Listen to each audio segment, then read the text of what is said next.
प्रिय श्रोताओं, इन दिनों में हम प्रभु यीशु मसीह के उन अधिकारों पर मनन कर रहे हैं जो मनुष्यों के अधिकारों से हटकर होते हैं, जो स्वर्ग का परमेश्वर अपने शिष्यों को प्रदान करता है। बीते दिनों में हमने प्रभु यीशु मसीह के उन अधिकारों को देखा जो वे प्रकृति पे रखते हैं, जो वे मृत्यु पर रखते हैं। आज हम प्रभु यीशु के उस अधिकार को भी देखेंगे जिसके द्वारा प्रभु यीशु मसीह का बीमारियों पर कैसा अधिकार है, यह समझ में आ पाएगा। यूं तो प्रभु यीशु ने अपने जीवन काल में अलग अलग प्रकार के रोगियों को चंगा किया है। शायद आप भी कुछ याद कर रहे होंगे। प्रभु यीशु ने मुक्कों को बोलने के लिए जीभ दी, प्रभु यीशु ने बहरों को सुनने के लिए कान दिए। अंधों वाली घटना भी आपको मालूम है। प्रभु यीशु ने कई प्रकार से अंधों को ठीक किया। कुछ अंधों को महज कह दिया कि देखने लग, और वे देखने लगे। कभी कभी प्रभु यीशु ने उनको मिट्टी का एक लेप लगाकर आंखों पर लगाया और जाकर के कुंड में धोने के लिए कहा।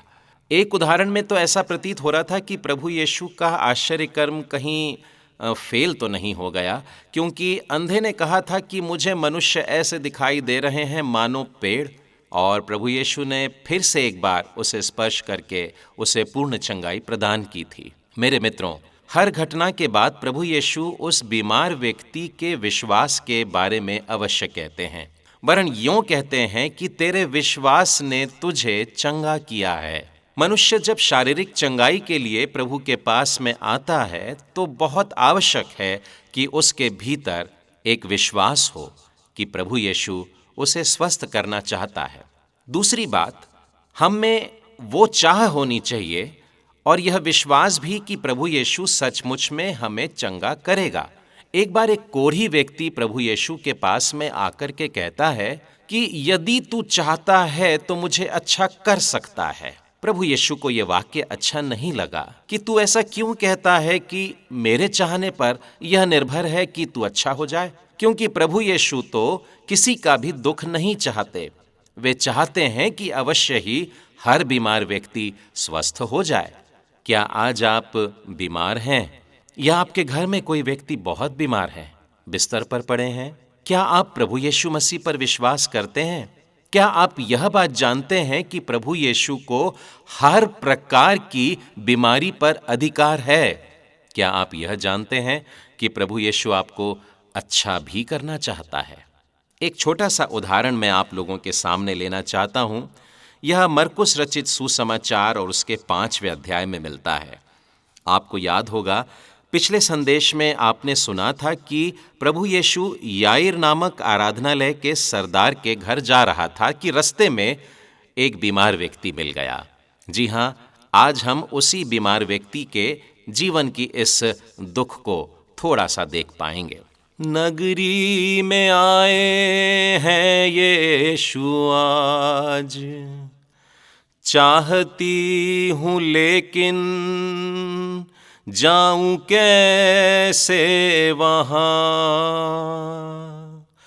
कैसे बताऊंगी क्या दुख है मुझे, सब लोग हंसेंगे बकेंगे मुझे।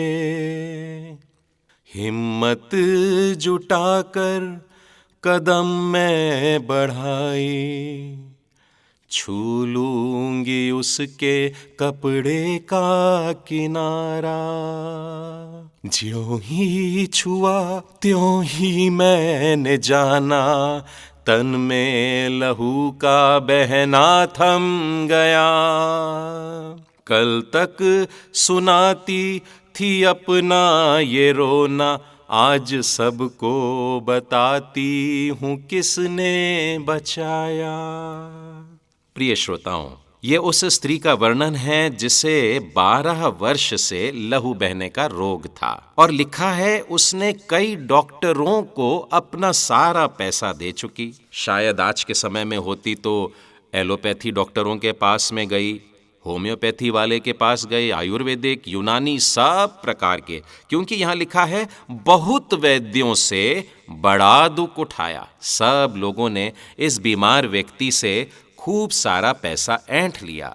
लिखा है फिर भी उस बहन को कुछ भी लाभ नहीं हुआ, परंतु वह और भी रोगी हो गई। उसकी तकलीफ और बढ़ती चली गई। एक दिन जब उसे पता लगता है कि प्रभु यीशु गांव में आए हैं, तो वो सोचती है मैं जाऊंगी। और जब वो अपने घर से देखती है यीशु तो नजर नहीं आ रहे हैं, क्योंकि बहुत बड़ी भीड़ है और इस भीड़ में मैं कैसे जाऊंगी। और तो और उन दिनों के रीति रिवाजों के अनुसार जिस स्त्री का मासिक धर्म शुरू हो वह अशुद्ध कहलाती थी। वह समाज में खुल करके और लोगों के संपर्क में या किसी को छू भी ना सकती थी। फिर भी इस बहन ने अपने मन ही मन यह निश्चय किया कि नहीं, मैं चुपचाप से जाऊंगी, मैं किसी से कहूंगी नहीं, वरन प्रभु यीशु से भी नहीं कहूंगी, पीछे से जाऊंगी और यीशु के जो कपड़ा लटकता है, जो ओढ़नी उसने डाला है, जो शॉल का उसका कोने का सिरा है, उसके एक धागे को थाम लूंगी। और उसने यह विश्वास करी, यदि मैं उसके वस्त्र ही को छू लूंगी तो चंगी हो जाऊंगी। एक बड़ा अद्भुत विश्वास लेकर के वह भीड़ में निकल पड़ती है। धीरे धीरे लोगों की नजरों से बचते हुए प्रभु यीशु के पीछे जा रही है और धीरे से एक मौका उठाया और कपड़े को छू ली। परमेश्वर के वचन में लिखा है, जैसे ही उसने यीशु के कपड़े को छुआ, तुरंत उसका लहू बहना बंद हो गया और उस स्त्री ने अपनी देह में जान लिया कि वह बीमारी से अच्छी हो गई है। लेकिन प्रभु यीशु ने भी जान लिया। क्यों? क्योंकि उनके शरीर से सामर्थ बही है। प्रभु यीशु ने पीछे मुड़ करके तुरंत कहा, मुझे किसने छुआ? उसके चेले लोग हंसने लगे। शिष्यों ने कहा, प्रभु जी आप कैसी बात करते हैं? देखिए ना, भीड़ आपके चारों तरफ है और धुक्कम धुक्की हो रही है, कितने सारे लोग टकरा रहे हैं आपसे। लेकिन प्रभु यीशु का कहना था, किसने मुझे इस इच्छा से छुआ कि मुझसे चंगाई मिले। मेरे प्रियजनों, क्या हम प्रभु यीशु मसीह के पीछे पीछे भीड़ के समान चल रहे हैं? कहीं ऐसा तो नहीं कि प्रभु यीशु के साथ में हमारी धक्कम धक्का भी हो जाती है, न जाने कितनी बार छू लेते हैं लेकिन चंगाई कभी मिली नहीं। इस बहन के विश्वास को देखिए, जिसने कहा यदि मैं उसके कपड़े को छोर को छूंगी तो मैं अच्छी हो जाऊंगी। प्रभु यीशु की देह से एक चंगाई की सामर्थ बह करके इस बहन के जीवन में आ गई और उसी क्षण वो अच्छी हो गई। आपको मालूम है ये कितने बरस से बीमार थी? 1, 2 जी नहीं, 12 बरस की बीमारी से इस बहन को चंगाई मिल जाती है। प्रियजनों, बाइबल हमें बहुत सारी अलग अलग घटनाएं बताती है। उसमें से एक और आपके साथ में मैं बांटना चाहता हूं। एक व्यक्ति था और वो लकवे का मारा था, पैरालाइसिस से पीड़ित था। अब ये पैरालाइसिस से पीड़ित था तो चल फिर नहीं सकता था। अब ये पूरी तरह से दूसरों पर निर्भर रहता था। एक बहुत अच्छी बात यह थी कि इसके मित्र थे जो उससे बहुत प्यार करते थे। लिखा है, इसके 4 मित्रों ने उससे खाट पर उठाया और लेकर चल पड़े। कहाँ? प्रभु यीशु को ढूंढ रहे थे वे। साधारणतः हमारे भारत देश में 4 जन जब अपने कांधों पे किसी को खाट में उठाते हैं तो ये मृत्युशैया होती है। सही मायने में इस व्यक्ति का जीवन भी तो मरा हुआ सा ही था, एक जिंदा लाश के समान ही तो जी रहा था। चाह कर भी वो करवट नहीं बदल सकता था।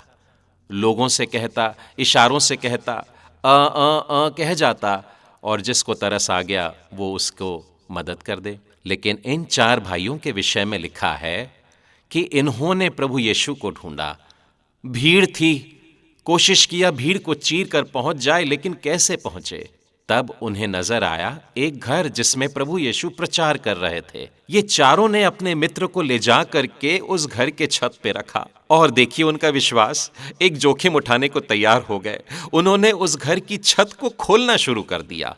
जब वे छत को खोल रहे होंगे तो जरा सोचिए उस मकान मालिक पर क्या बीत रही होगी। वो गुस्सा हो गया होगा, उसके घर वाले परेशान हो गए होंगे, लोगों ने चिल्लाया होगा, कौन है उधर छत पर, निकल के आओ, क्यों नुकसान कर रहे हो? और इन दोस्तों ने कहा होगा, हमें यह काम करने दो, हमारे दोस्त के लिए यह काम करने दो, प्रभु यीशु को आज उससे हाथ लगाने दो, हम तुम्हारा छत फिर से बना के दे देंगे, तेरा घर पूरा सुधार के दे देंगे, लेकिन आज के दिन मत रोक। छत को खोल देने के बाद में उन्होंने अपने मित्र को रस्सियों के जरिए ऐसा उतारा कि वो प्रभु यीशु के पास में नजर। प्रभु यीशु ने उस लकवे के मारे पर तरस खाया और वो चंगा किया गया। मेरे मित्रों, चंगाई के पहले प्रभु यीशु ने एक बात कही कि लोगों ने इस लकवे के मारे को बहुत देखा होगा, लोगों ने इसके मित्रों को भरसक प्रयत्न करते देखा होगा कि भीड़ को चीरना चाहते हैं, लेकिन यीशु ने क्या देखा? यीशु ने इन चारों का विश्वास देखकर इस बीमार को अच्छा किया। मेरे मित्रों, प्रिय श्रोताओं, आज मैं आपसे यह कहना चाहता हूं कि यदि आप किसी बीमार व्यक्ति के लिए विश्वास से प्रार्थना करेंगे, प्रभु यीशु आपके विश्वास को देखकर उस बीमार को अच्छा कर देगा। क्या आपके घर में कोई बीमार है? आप उसके लिए विश्वास से प्रार्थना करें। क्या आपके पड़ोस में कोई बीमार है? वो अन्य जाति में से होगा, परंतु आपका विश्वास देखकर प्रभु यीशु से अच्छा करेगा। क्या आपका कोई दुश्मन बीमार है? कोई ऐसा व्यक्ति जो आपको बहुत दुख देता हो, सताता हो? प्रभु यीशु केवल आपका विश्वास देखेंगे और उस व्यक्ति को अच्छा करना चाहते हैं। मेरे मित्रों, बाइबल में ऐसे सैकड़ों और उदाहरण हैं जहां पर यह साबित होता है कि प्रभु यीशु के पास में बीमारियों को अच्छा करने की ताकत है, चंगाई की ताकत है, सामर्थ है, अधिकार है। लेकिन मैं समझता हूं आज की घटना से यह सीखना मेरे लिए जरूरी है, यदि मैं विश्वास करता हूं तो मैं एक चंगाई का जीवन जीऊंगा। यदि मैं विश्वास करता हूं तो मेरे इर्द गिर्द बीमारों के लिए मैं यह विनती कर सकता हूं, प्रभु के सिंहासन के पास प्रार्थना में उनको ले जा सकता हूं कि प्रभु यीशु उनको स्पर्श करे और वे चंगाई को प्राप्त करे। इस भले काम में परमेश्वर स्वयं आपकी सहायता करे। आमीन।